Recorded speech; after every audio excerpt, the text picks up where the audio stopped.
Iraq invasion, last topic, छोटा सा topic, page number 37। USA की हेजीमनी दिखाने की दिशा में एक नया प्रयास, इराक इन्वेजन। 19 मार्च 2003 को क्या हुआ, यूएसए ने एक इन्वेजन लॉन्च करा इराक के लिए। इन्वेजन आप जानते हो ना, घुसपैठ, दूसरी कंट्री में कब्जा करने के लिए वो करके। अब आप कहोगे ये करा क्यों उसने?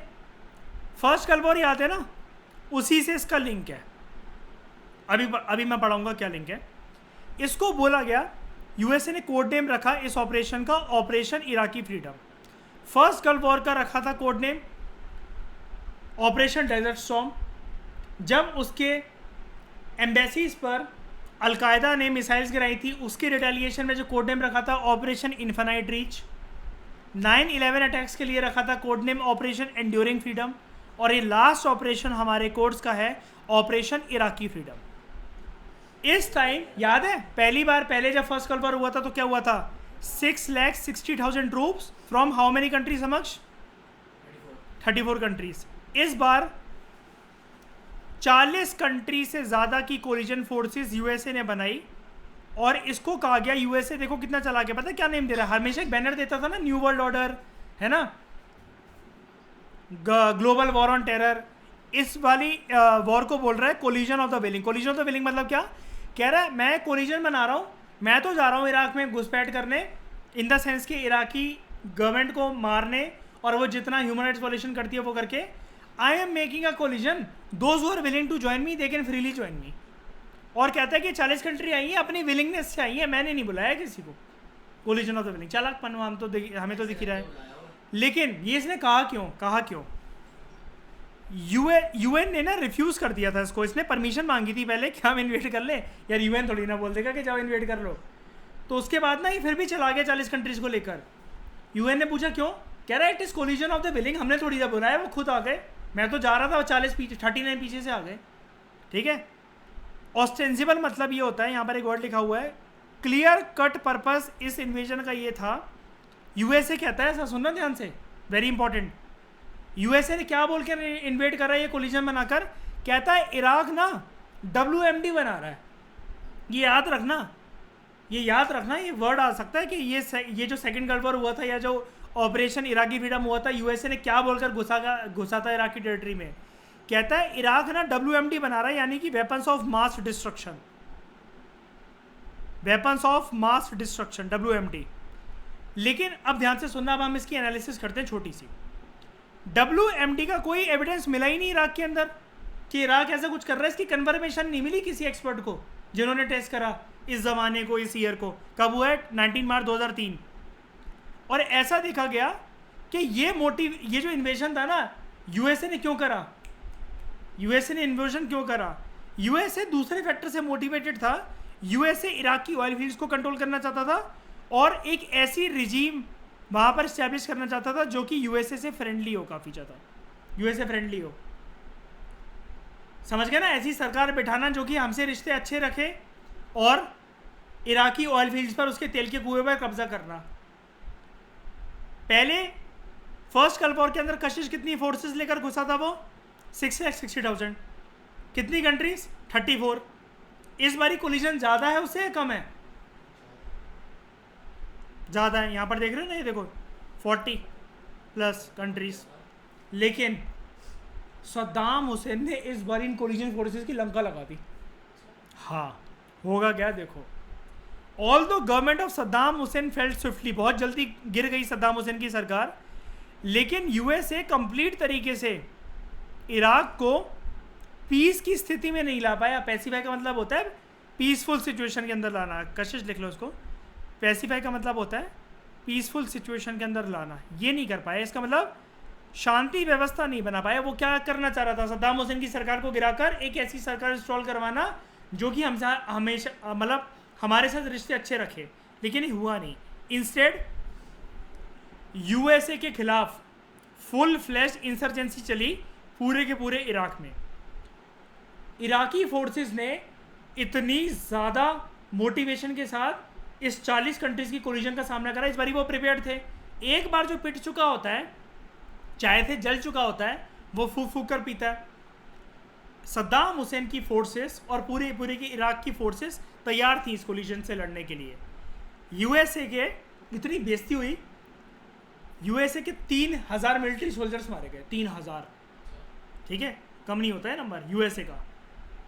इराकी मतलब इराक में जितने लोग मरे, इराकी कैजुअलिटीज़ का मतलब होता है डेथ, कशिश लिख लो इसको, डेथ, कैजुअलिटीज़ का मतलब होता है डेथ। हालांकि इराक की कैजुअलिटीज़ काफ़ी ज़्यादा थी, क्योंकि आपको पता है ना, हम शुरू से चैप्टर में एक चीज़ पढ़ रहे हैं कि यूएसए कोई भी ऑपरेशन या वॉर लॉन्च करते हुए जिस कंट्री में घुसता है वहाँ पर सिविलियंस को भी मार देता है। पढ़ा ना हमने ये चीज़?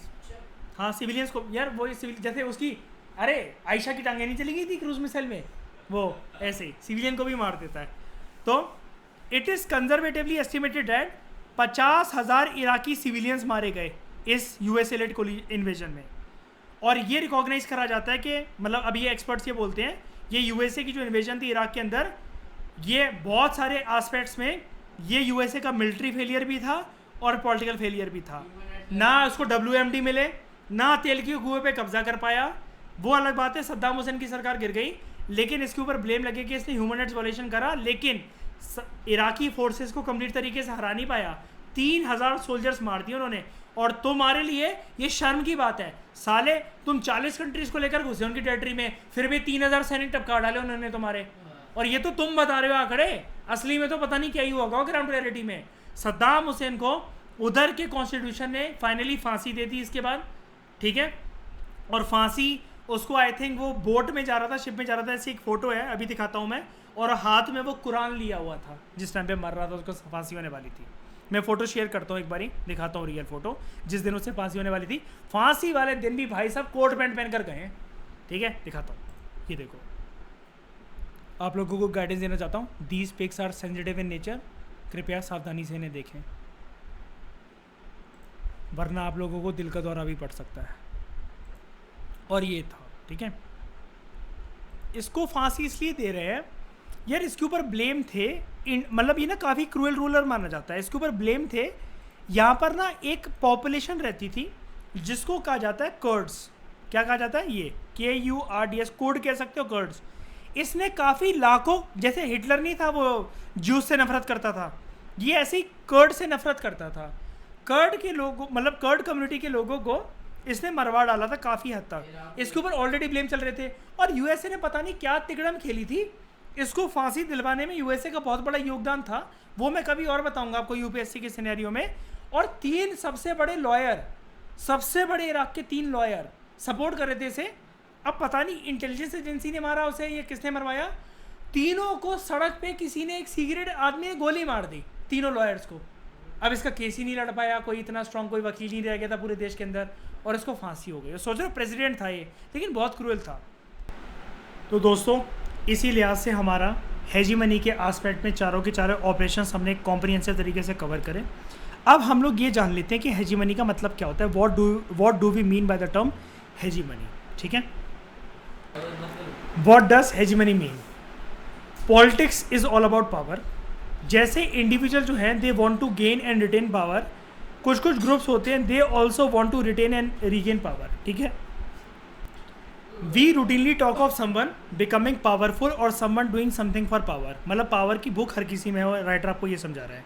वर्ल्ड पॉलिटिक्स के कंटेक्स्ट में भी कुछ कुछ ऐसी कंट्रीज होती हैं, ग्रुप ऑफ कंट्रीज होती हैं जो कॉन्स्टेंटली एक दूसरे से पावर गेन और रिटेन करने की कोशिश करती है। जब कंट्रीज पावर रीगेन करने की या रिटेन करने की कोशिश करती है, रीगेन मतलब क्या, खो दी है, और पाने की कोशिश, ठीक है।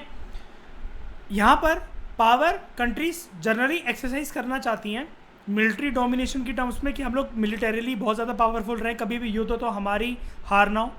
इकोनॉमिक कंटेक्स्ट में, यानी कि ट्रेड वगैरह में हमारा सामने वाली कंट्री से एक हमेशा एक ऊंची पोजीशन रहे, सामने वाली कंट्री की इतनी दम भी ना हो गया वो सोच भी पाए कि हमसे वो ट्रेडिंग रिलेशन तोड़ देगी वो कंट्री। पॉलिटिकल क्लाउड की टर्म्स में, पॉलिटिकल क्लाउड का मतलब ये होता है, क्लाउड का मतलब होता है, अगर आप चाहो तो उसको लिख सकते हो आप, जिसको कहते नहीं है दम या फिर दबदबा, मतलब मेरी चलेगी हमेशा पॉलिटिकल क्लाउड में। मतलब इंटरनेशनल रिलेशन में कोई भी, जैसे इंटरनेशनल प्लेटफॉर्म से कोई भी डिसीजंस माने जाएंगे ना, तो जो मैं कहूँगा उसके पीछे सारी भीड़ें आएंगी, समझ गए।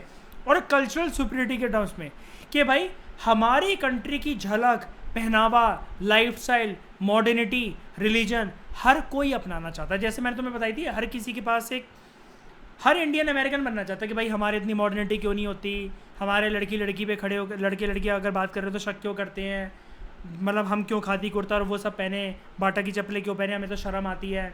वी मतलब वॉन्ट अमेरिकन आउटलुक और वो करके, है ना।